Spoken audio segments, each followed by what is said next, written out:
What's going on, guys? ChaseWins.com, Monday, March the 2nd, 2020.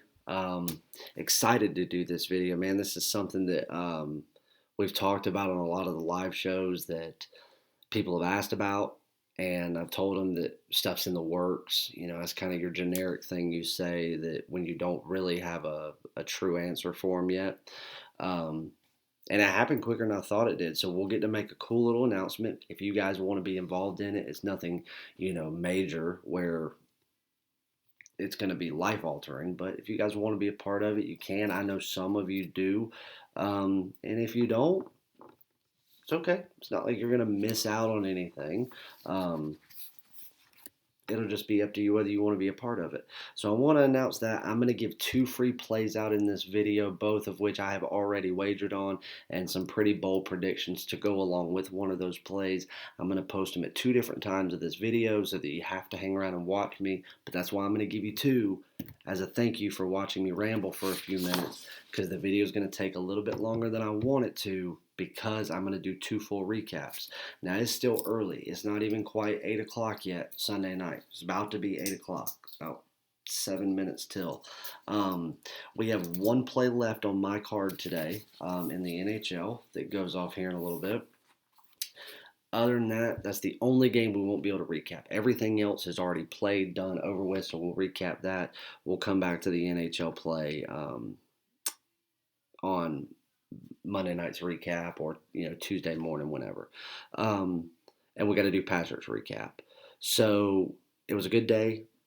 Everybody that was on the promo stuff that we've run, congrats. We got one more spot we didn't give away, but I don't know that I'm going to give it away yet, because I want to announce this other thing and maybe somebody wants to use it for that. So the Talladega race has been solidified. All that stuff is good. I'm waiting on details as far as like parking arrangements, what's going to have to, like hotels, what time you can check in, how many nights it's for. There's still a few details that I'm personally waiting on to make sure that I don't tell anybody wrong, because the way we did this, the company that actually is going to sponsor it with us, they're the ones that actually have that, they have those, so they'll be the ones sending them out on our behalf. A lot of the people that are on my email list already know that. But anybody that purchases Patrick's NASCAR season, has purchased it, this year, or purchases it from now until the start of the race this coming Sunday. So you basically got just a little bit less than 7 full days. So you'll be entered to win Talladega passes, driver's quarters, press passes, pit passes, infield passes, hotel stay, everything. All you have to do is pay for your transportation there, whether it be flight, car, Uber, Camelback, I don't care. But it's going to be a great time. So we're going to announce that week after next, if we're allowed to. It may be the following week. I don't want to announce it until we're ready to actually send them out, because we're going to have them ready to go, and then whoever's announced as the winners, you will have 24 hours to claim the prize, or else it gets moved on to the next person, which you will be notified via email, telephone, and social media. Every bit of contact information we have for you, you will be reached out. So that's going to be cool. The All-Star break, the All-Star race, obviously that was in yesterday's video. But anyway, one of the announcements is, if anybody knows me, obviously other places that I have been, I told a lot of people my close ties and very close relationship, and how like near and dear it was to me, the Cal Ripken Foundation. The Cal Ripken Foundation does a lot of different things, but the primary basis of when it was founded was to keep baseball, or bring baseball to inner cities, to underserved and underprivileged communities, mainly inner cities, where there's high crime rate, high poverty rate, not a lot of opportunity, and then kids with just not a lot of direction. So obviously that was the main basis of it, and it's branched out into many different things since its inception. It just keeps growing and growing and growing. And I've gone, not only do I personally donate to them every year, I do at least one volunteer event with them every year. I've helped them build facilities. I've been at 4 different facility like ribbon cutting grand openings. I've been there when they broke ground in Georgia for the last one they did that just opened last year. um, this organization, when I say that it's very, very near and dear to my heart, that's not an exaggeration. Um, and to give you an idea, they don't just do baseball. They will also build like rec center type things to just bring sports and activity, something for these kids to do to be off the street and have positive role models. So it's kind of like taking like Big Brother, Big Sister mixed with sports and people that are accredited in sports that actually know how to coach, advance, um, develop. And, I mean, these are coaches that could be coaching at college level. Um, or, some of them even do, and this is what they do in their off time.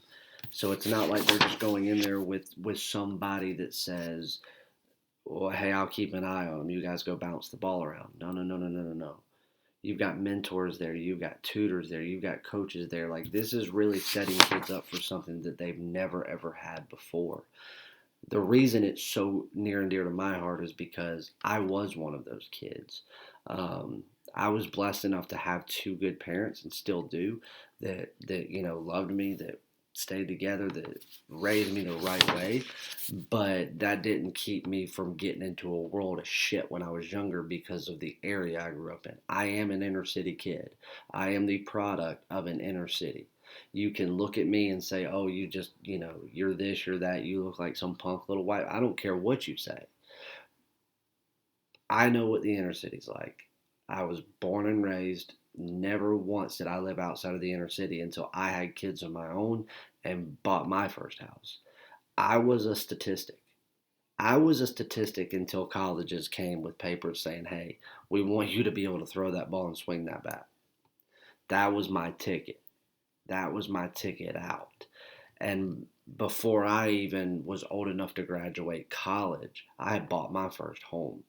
When I say that I'm a success story outside of what I should have been, because 99% of the people that I grew up with that were friends of mine, that were close enough to be family, some of them are dead, many of them are in jail, and the ones that are neither aren't doing shit with their lives. Maybe strung out somewhere, maybe just a fucking deadbeat. But I don't want that for my kids. Luckily, they're blessed enough to have, a father that refused to go that route for them and made sure that they've got everything that they will ever need in life. But it's not about whether or not your parents can't afford it because they're good parents. Some people just can't, and they're not given opportunities to come out of where they're at. And it shouldn't falter the kid that has no ability to change it. When you're 8 years old, what can you do?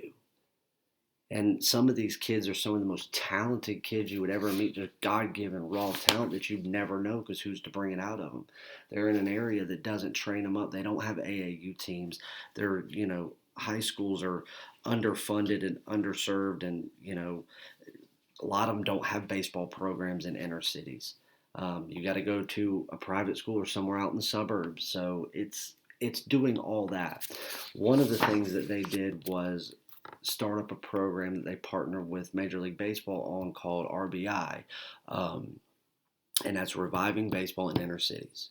That is something that I got involved with and wanted to bring to minor league baseball, so that in inner cities where there is not a major league organization there, so like Atlanta, you have the Braves. If you're in Kansas City, you have the Royals. St. Louis Cardinals. The Cubs, you have the White Sox and the Cubs in Chicago. If you're in New York, you have the Mets and the Yankees.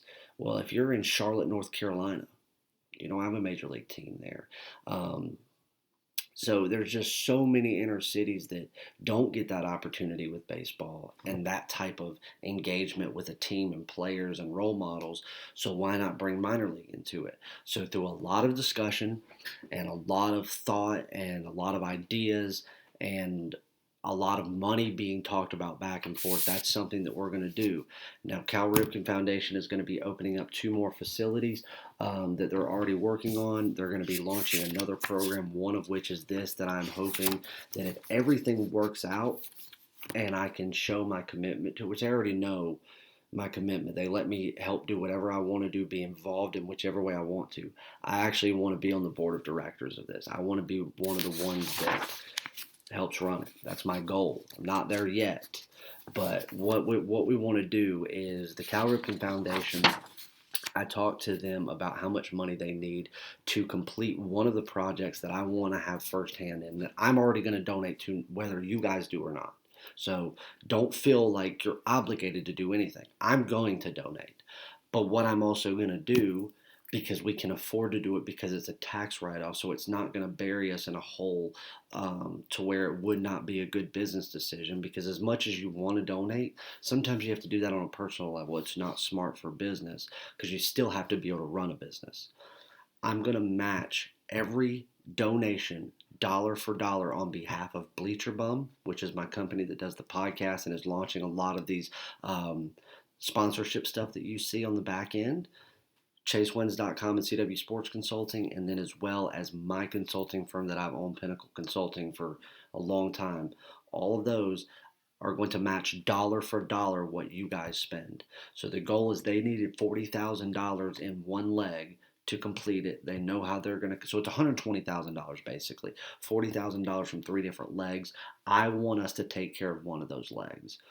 I want to present them a check for $40,000. That's what I want to do. So I have set up a pool. I have set up a donation fund. And what I'm going to do is match it dollar for dollar. So for every dollar that comes in, I remove another dollar out of that pool to our goal. So it's going to say 40,000. When we hit 20,000 in donations, we're going to have met the 40,000 because the company's going to match it dollar for dollar. And we're going to present a check for 40,000. We're going to record everything because when they do the grand opening, they do a lot of video stuff. They have allowed me to be able to record a lot of it to do in one of the video casts that we're starting for Outfielders Anonymous, and they have agreed to do a podcast with us. One of their members, one of their main directors, who I've known for a long time, he's going to be doing a podcast with us, and I'm not supposed to say yet, but somebody involved in that foundation is also going to be doing an interview with us, and signing a bunch of merch that we will give away. And I'm not going to tell you who it is, but let's just say that his name is part of it. Not Senior, the other one. I'll give you a hint, Iron Man. Does that tell you something? So this is a big, big deal, guys. This is big. Forget sports betting for a second. This is big. This is something that when I say we're changing shit, man, we're changing it. So this is what I'm going to allow you to do. If you want to donate, you can send me an email, chase@chasewins.com. You can reach out to me on Twitter @PixChase. You can do whatever. I'm going to post the links in different places because we're going to do a donation for the next week. And we're going to see how many people want to get involved. And I'm going to match whatever it is dollar for dollar. And if we don't hit the goal, we don't hit it. That's fine. I'll come up with what I had already planned on donating myself personally. And we'll try to get as close to it as we can. If we can match it, and I don't have to personally donate any of what I was doing, then we're going to take that and we're going to donate to what the next thing that they're doing. And we're going to kick it off with another donation and do it all at one time. So if you want to donate, $5, $50, $50,000. I don't care. I mean, I think the minimum donation you can do is like $5. I think it may be 10, but I think it's 5. If that's all you can do and you want to do it, please, by all means, I'll send you the link. You can do it. You'll obviously get an immediate payment receipt, but then if you want an actual invoice for your taxes, because you can write a lot of this stuff off, I will send that to you. You won't get it the second you pay, but at the end of every day, we look through the donations, and my assistant types all that out and sends it to you via email or via U.S. mail if that's the way you would prefer it for some reason. Obviously, if you're only going to donate anywhere from $5 to a few hundred, I don't know that it'd be worth your time to file it on taxes. That's a decision you or your CPA will have to make. But if you're somebody that wanted to donate 5,000, I would say you probably want to at least turn it in with your taxes. But again, completely up to you. That's not my decision. And what I'm going to do is for anybody that wants to make the smaller donations, please by all means do so. It would be appreciated more than you know. You are allowed to do it anonymously, or you can put your name on there. Just know that when the donation logs come out, when it's done, your name will be a part of it. So when it says, hey, this field was brought to you by, it'll say the company names up at the top, the main donors, which we will be one of them, and below it will be every affiliate of that donation, and you'll be on there, and it'll be engraved there forever. Part of the facility, and part of, on the website and in their facilities as well, like their office in Baltimore. So, but that's up to you. If you don't want your name on it, all you have to do when you're doing it is click anonymous. I won't know who the donation came from. Other than an email, obviously I'll have to send that back. But you can even choose to remove that if you want to. So, but if you want to do larger donations, $500 or so, then I am going to, on behalf of ChaseWins.com, going to allow people to get 1 year all access passes, maybe even like lifetime passes for absolutely free with that donation. You will need to reach out to me because I'm only going to do a handful of them. If that's something that you want to do. So make sure that you reach out to me there. And if you are making somewhat of a larger donation, then I will accept the donation. Obviously, you'll go and pay, and then I will give you something in return as a thank you for helping us achieve the goal. And if you guys don't feel pressured, if you don't want to do it, completely up to you. No harm, no foul. We're still going to run our business every day and keep making money. So anyway, let's get on a free play. Baylor, Texas Tech. I'm going with Baylor tonight, -7.5. All the people think that I'm a Baylor hater, that I've done nothing but talk shit. Guys, I've just stated the obvious. They're just not the best team in the country. They're great. They're a good team. When they're playing at home, I'd say they're the second best defense in the country, and they're a top 5 offense. Their offense isn't overly deep. Their defense doesn't run near as fast. And on the road, they're above average at best. But at home, a dominant team that's a force to be reckoned with, where if all the chips fall in place where they need to, this is a team that could cut the nets down in March. But if we say that the best team in college basketball is going to win it, then Baylor's not doing it. And I don't think they will. Tonight they're taking on Texas Tech, which if this game was being played, outside of Waco, then I would say, okay, Texas Tech is the perfect person to match up to have a tit-for-tat game. But at home, I think that Baylor's going to overpower them. I think that they're going to make Texas Tech shoot a lot, let's say, quicker than they want to. They will not move the ball near as much as they want to burn clock and find wide open shots. Baylor's defense can smother this team. Here's what it's going to come down to. Baylor does not turn the ball over a lot at home. If they continue to do that, they're going to take care of business. If they start turning the ball over, not only are they not going to cover, they're not going to win. So here's my bold prediction for you guys. If Baylor doesn't cover the 7.5 point spread, I say Baylor loses outright. Think about that. If you're nervous, you maybe don't like it, but you want to lay something by a 7.5 and then hedge part of it with a money line play on Texas Tech. That way you can win either way, because I do not think that it will be Baylor winning and not covering this spread. If they lose this game, Baylor does not make it to the Elite Eight. They're out sometime before then. That's my prediction. But I do think that Baylor's going to come out and be a force to be reckoned with and win this game by double digits. As I saw, being modest about it, yeah, the 2 losses affected them. That's why I think this line the way it is. I think it's a little bit of an overreaction. Even with the 2 losses, which I'm taking into account, I still think the line should be 11. So Baylor, -7.5. That's your first free play. NASCAR recap. Patrick did it again. He is an absolute stud. I don't see how anybody is passing up on his NASCAR. $4.99, guys. And that'll be part of it. If you want to get on his NASCAR, you want to make a donation, we'll let you make a donation and get NASCAR. It won't cost you quite $4.99, so you can save some money, help out an awesome cause, and get something in return. You got to email me for stuff like that, though. But seriously, anybody that wants to make the somewhat larger donations, not your typical 20, $30 here and there, you need to email me, no later than Monday afternoon, because I'm not going to give away them to just everybody. I'm going to pick a handful of each and let those people do it. After that, it's going to be just, hey, make your normal donations. If you feel compelled to donate something larger, great. That'll get us to our goal quicker. But if we, if you only want to do $20, hey, great. I'm just as thankful for you. So just keep that in mind. If you want that, don't wait till Wednesday or Thursday to be like, oh, I want to donate this. What can I have in return?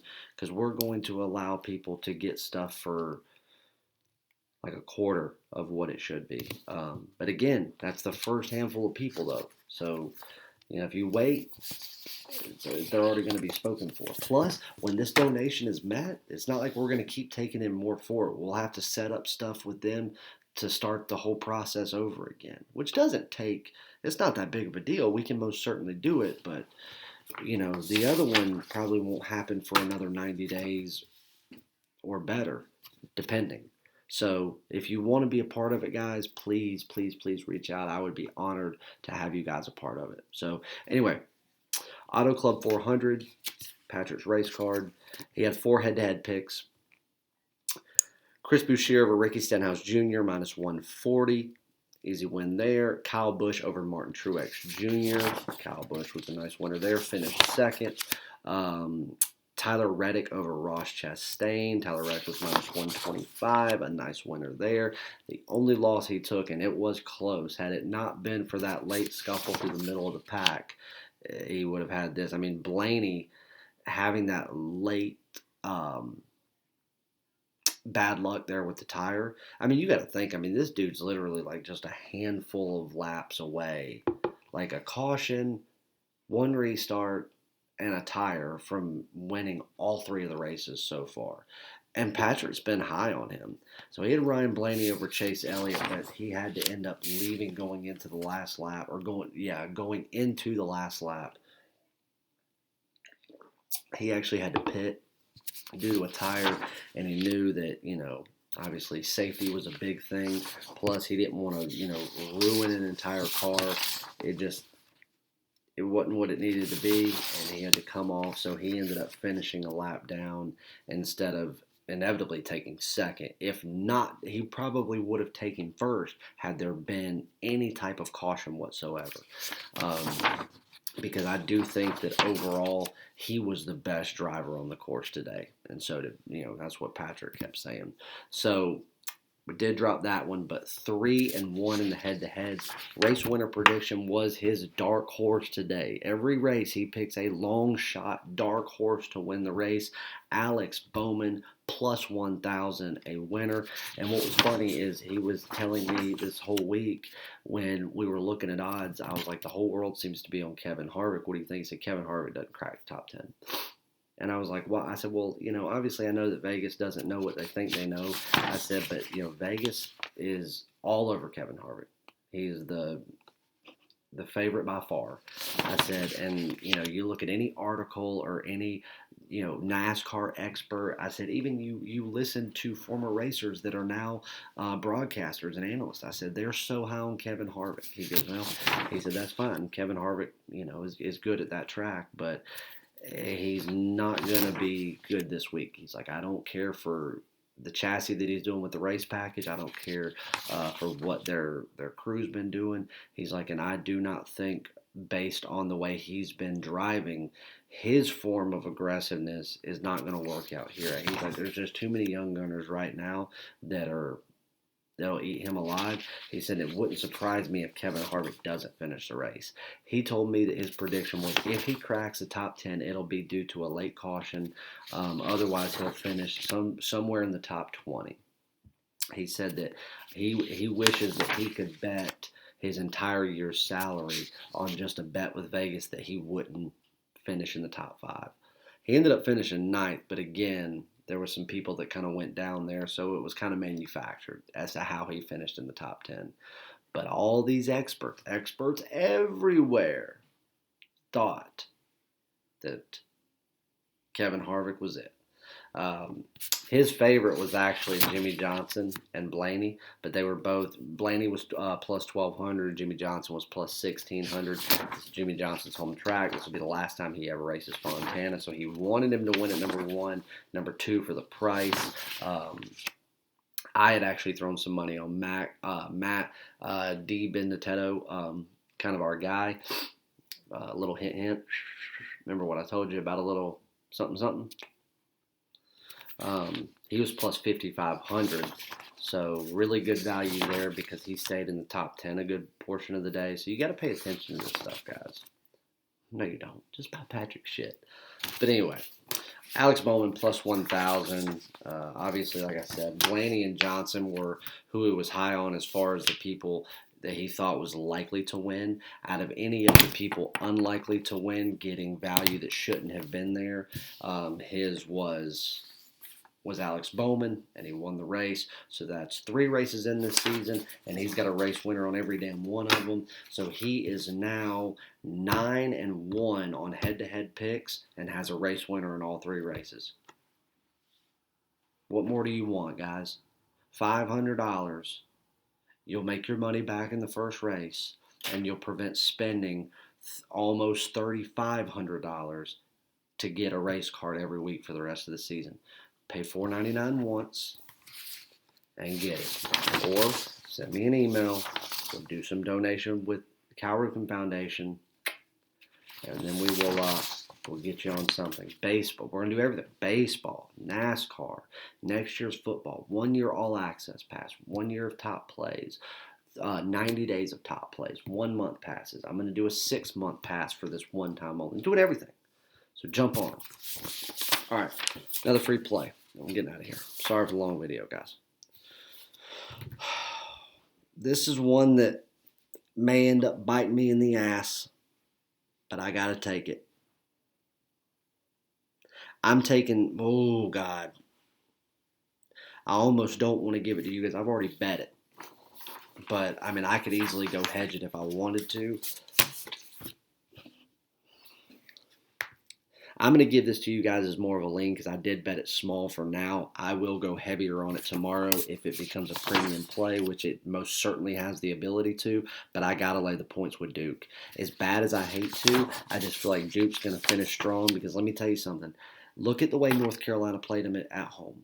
Look at what they did last year. North Carolina's supposed to be getting blown out both times because of Zion. So, yeah, Zion doesn't get to play whatever. Doesn't matter. The way North Carolina beat them both times, I mean, Zion or no Zion, North Carolina worked them last year. Should have beat them in the ACC tournament.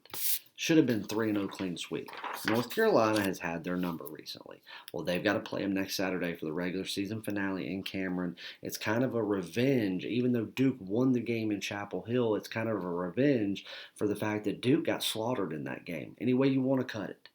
Think about it. A team that's shooting 30% from the free throw line and going to the line every minute. I mean, once or twice. I mean, every fourth possession they're going to the line. You're hitting 30%. And it took you everything you could do, North Carolina go completely cold, and the refs having to cheat it for you to win at the buzzer in overtime? Yeah, you got worked. Had it not been for just some bullshit like that, hell, if North Carolina would have just shot 60%, which is below what they have the ability to do from the line, Duke would have never gotten within single digits. And Coach K knows it. And so do the players. And don't think that Coach K doesn't know that Roy's team isn't terrible. I mean, right now, guys, we're literally 5 buckets away and 2 shit calls coming back that should have never been called. And North Carolina would have 5 wins tacked on to their resume this year. Duke, Virginia, Notre Dame. They beat them once the second time. I mean, guys, it's 5 wins. Notre Dame, Duke, and Virginia all in a row, buzzer beaters. Virginia Tech, they would have won. Double overtime. I mean, they would be right there sitting up, in the upper echelon of the ACC, and they'd have a nice, 4 seed or something like that in the tournament probably. And nobody would be shitting on them, and Duke would be scared coming into this week. They're not scared, they're aware. And they know that if even remotely they play like they did in Chapel Hill, Roy ain't scared to win in Cameron. Cameron doesn't intimidate him. And it's almost like North Carolina plays better when they're in hostile environments that are not in favor of them. I think Coach K knows it. And to solidify the best that he can, he needs to go in there and blow NC State out tomorrow. So I'm going to lay it with Duke. The better play for me personally is Baylor. Let you know if you're on a package. We'll let you know about Duke when the time comes. But right now, Baylor premium, Duke minus 12.5 is a lean. All right, guys, go get on the donation. Like I said, shoot me an email, chase@chasewins.com. I'll send you the link where you can go donate to the donation pool. Receipts any way you like it. It'll obviously give you one automatically. But then we do have donation receipts so you can do write-offs or whatever you want. Like I said, if you're just doing a small one, you probably won't even need it. But if you're doing a large one, like 10 grand or something, I'm sure you're going to want to write that off and tell the government that you did that so you can get a tax break. So, guys, I appreciate you sticking around with me for the long video. Thrilled to be able to do this. And, I was going to tell you, so any of the RBI stuff that goes on, if we match the donation and we get to send it in, everybody that donates, I want to say it's at least $50. They're going to give, it's either a shirt or a shirt and a hat. I'll have to confirm that, but you will get something. And it'll be when we present the check and everything. So you will also need to, when I talk to you, I will need your shirt size. And I will also need to know if you are a man or woman. I don't know if it's going to matter if they're doing t-shirts, but I know one year that we got shirts, they did t-shirts, but they were nice ones. And one was, a male and one was, most certainly a woman shirt. So we'll get all the details there, guys. But we're going to start it. Obviously, we've got this week to see what we can do.